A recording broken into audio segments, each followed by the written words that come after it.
All right, today we're going to pull back the curtain on the hidden science of staying cool. We're talking about why some spaces are just impossible to cool down while others feel perfect. And it all comes down to one core concept, something called thermal load. So, let's be real for a second.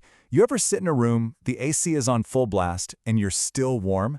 It feels like that poor machine is just fighting this desperate, losing battle against the summer heat, right? Well, guess what?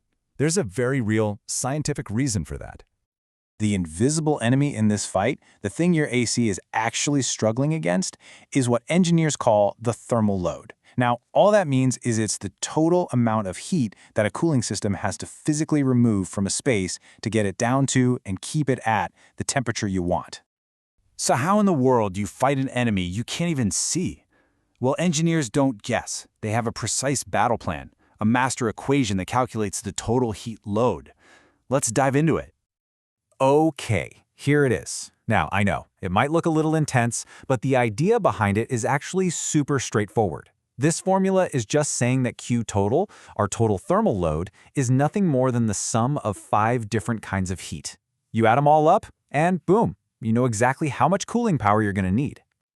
And here they are, our 5 culprits, the 5 heat intruders we have to hunt down.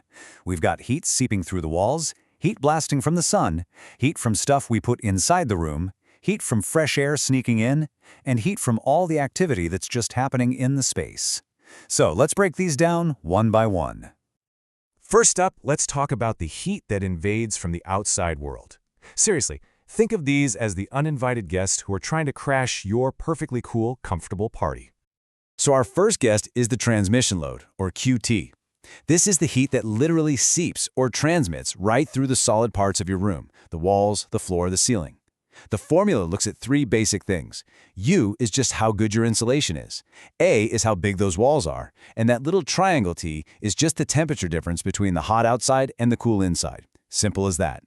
Now, next up is a way more aggressive intruder, the sun load, or Q-sun.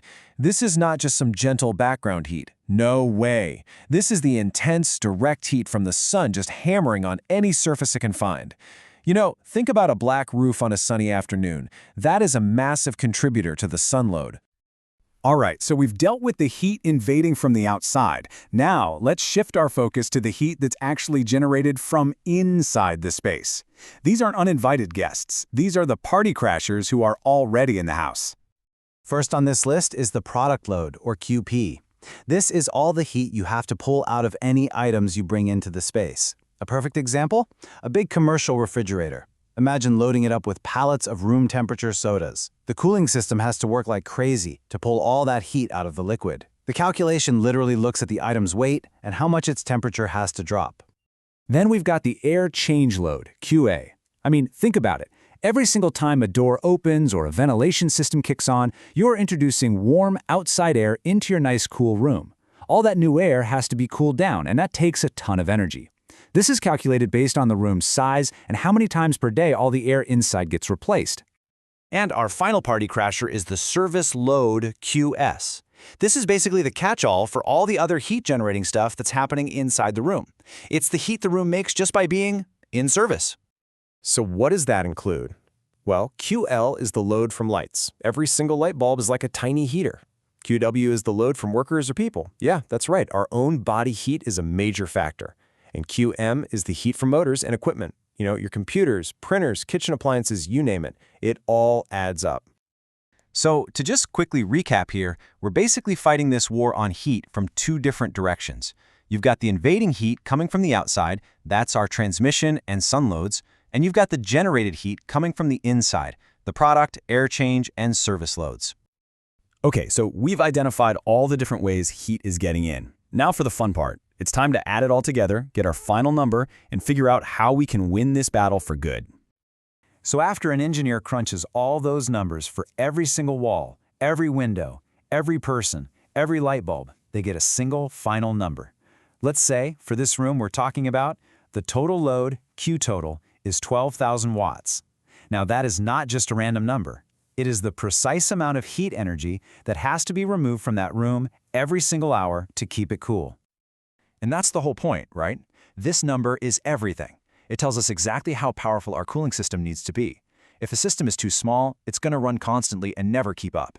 If it's way too big, it's going to be super inefficient and waste a ton of money and energy.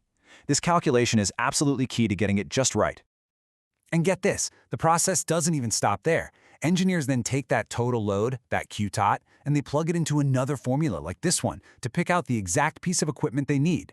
They even build in a little safety factor, FS, and they think about how many hours a day the system's going to run, H, just to make sure it can handle the job even on the absolute hottest day of the year. So the next time you walk into a perfectly chilled room on a scorching hot day, just take a second to appreciate it. Because it's not magic, it's the result of some really careful science and engineering, a meticulous accounting of every single source of heat, from the sun a million miles away to the laptop sitting right in front of you. And that kind of leaves us with a fascinating question, doesn't it? Now that you know all the different ways that heat gets in, what's the absolute smartest way to keep it out? Is a better insulation, reflective roofs, more energy-efficient lights? That right there is where the science of cooling meets the art of really smart design.